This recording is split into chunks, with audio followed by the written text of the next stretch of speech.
Hello, my name is Sports and Speedruns, and today you're watching This Week in Gaming History. Today, we'll be taking a look at two Japanese releases of Game Boy classics, coincidentally released on the same day 5 years apart. This is the week of February 22nd. Pokemon Red and Blue is now 25 years old. There! Now that I've got your attention, let's look at our first game, Pokemon Red and Blue on the Game Boy. No, not that version. I'm talking about the Japanese release of the game, Pocket Monsters Red and Green.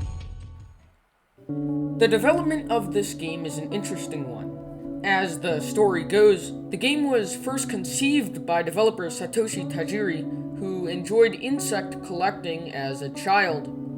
Yet, as young Tajiri grew up, his town did with him, and due to the rapid urbanization surrounding him, the population of the insects he loved as a child was suddenly depleted. By the time Satoshi was working at Game Freak, he realized that, as most children tended to play inside rather than outside, he should design a game featuring insect-like creatures, which he named Pokemon after many other attempts. And so, the development of one of the most sold games in history began. Satoshi Tajiri first got his hands on a Game Boy in 1989. One technical aspect of the Game Boy that really stood out to him was the link cable. Tajiri immediately thought of the insect creature game, which he theorized about in the past, and wondered if he could transfer his creatures from Game Boy to Game Boy. Almost a trading system. And that was precisely where it started.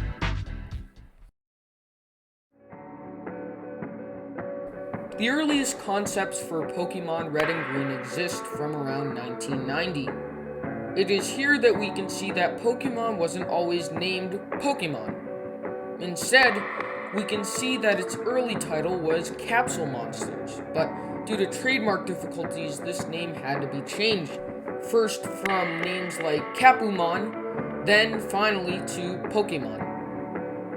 We also see some of the earliest concept pitches for prominent features. Here's an excerpt from the pitch for the link cable trading system that I mentioned earlier. Quote, 1.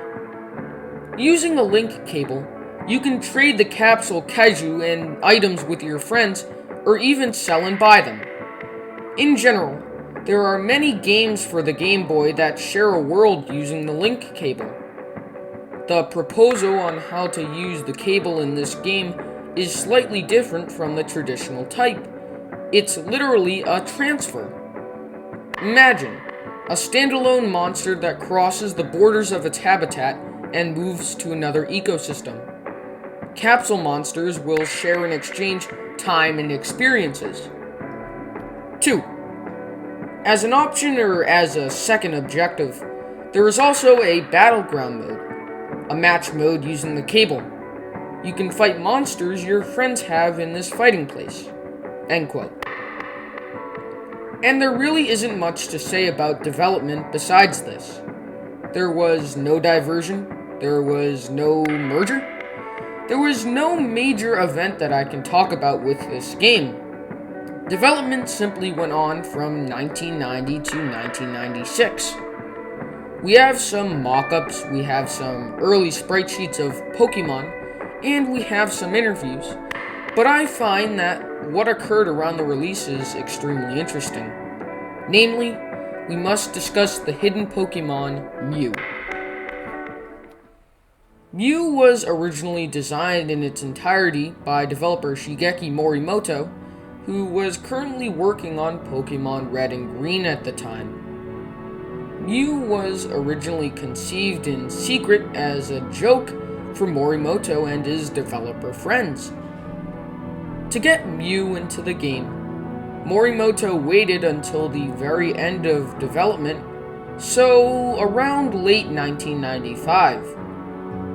When the debug features for the game were officially removed, Morimoto decided to implement Mew.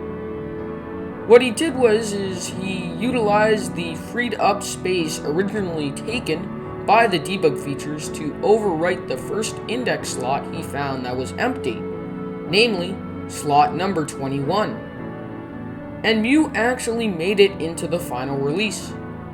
It was only later, when Satoshi Tajiri himself revealed the existence of Mew, was Mew's existence finally revealed. As you would expect, this led to many different playground rumors of how to obtain this elusive Pokemon, much like the Elisreal 2401 theory only a few years later. Although Nintendo did release Mew at a promotional event for the game, the mainstream Pokemon audience didn't receive Mew until a glitch was discovered to obtain it in 2003. The gameplay for Pokemon Red and Green is simple, yet incredibly genius. The developers of this game were able to blend an RPG style with battle elements. We start the game by choosing one of 3 of Professor Oak's Pokemon, with our rival choosing the other. We then can explore all over Kanto, battling more Pokemon along the way.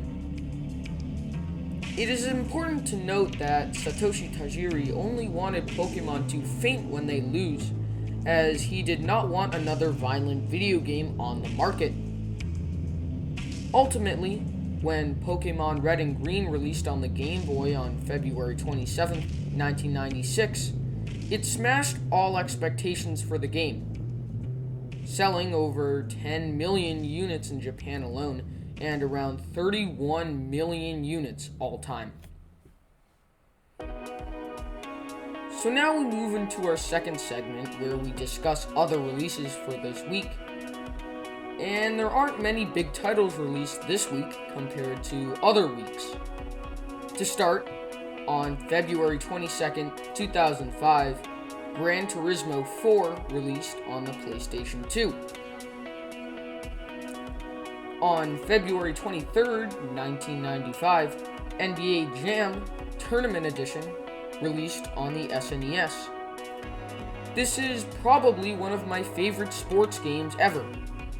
With updated rosters and new features, this was a tremendous upgrade over the original NBA Jam. On February 26th, 2016, Stardew Valley was released for the PC. On February 28, 1997, Command & Conquer was released on the PlayStation, and I got to say, this is a pretty good game. Real-time strategy games, in my opinion, are always very good. And finally, on February 28, 1997 as well, Mega Man 8 was released on the PlayStation. In fact, this would be the last mainline Mega Man game until Mega Man 9 was released on WiiWare. So that's all for game releases this week, so let's take a look at our second game. I mentioned it earlier this year. This was that game that I mentioned that Capcom worked on before The Legend of Zelda: The Minish Cap.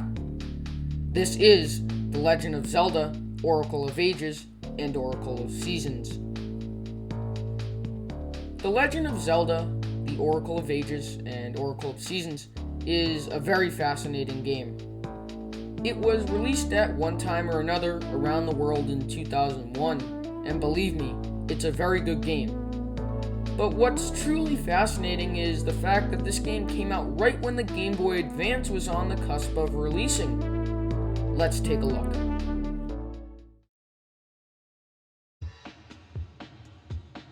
Most of the gameplay featured in the Oracle's games is relatively similar to previous Zelda titles.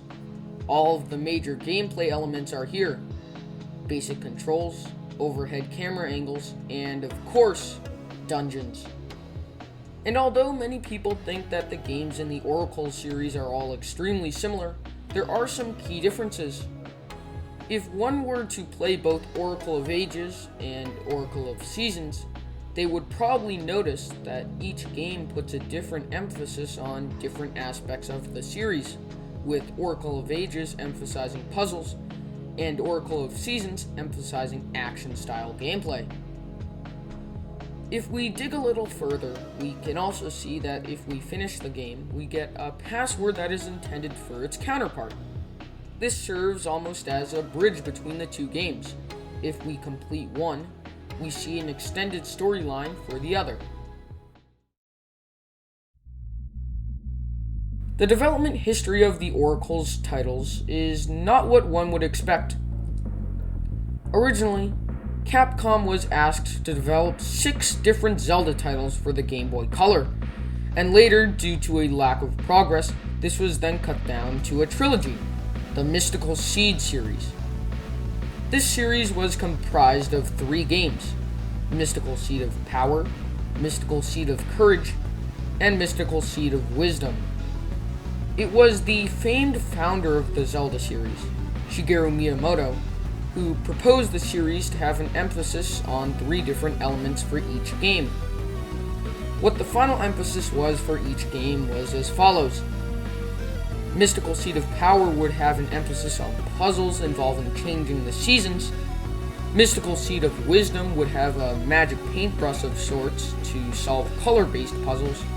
And finally, Mystical Seed of Courage would have an emphasis on time travel.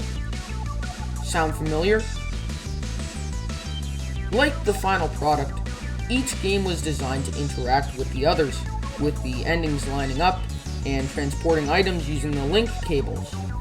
However, it eventually proved too difficult to coordinate all 3 games, so the decision was made to reshape the series one final time.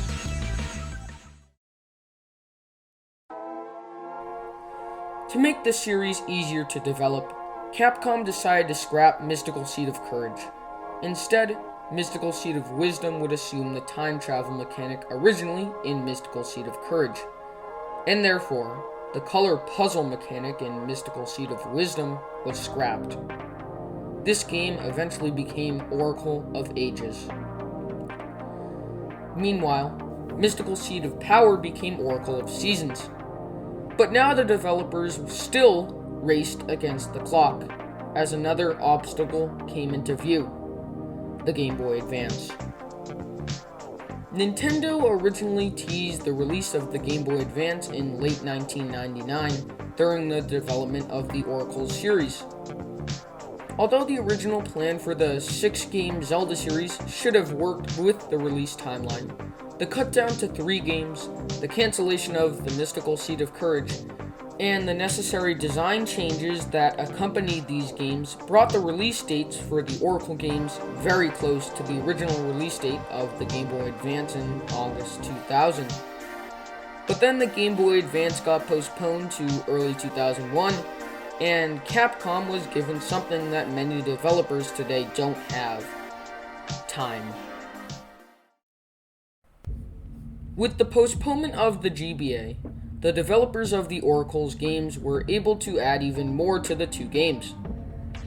One of the largest additions they made was a special functionality for the Game Boy Advance, a special store that could only be accessed on a GBA. Even with this, however, the games were still able to be released about a month before the release of the Game Boy Advance, on February 27th, 2001 in Japan, on May 14th, 2001 in North America, and on October 5th, 2001 in Europe. Both games received critical acclaim upon release.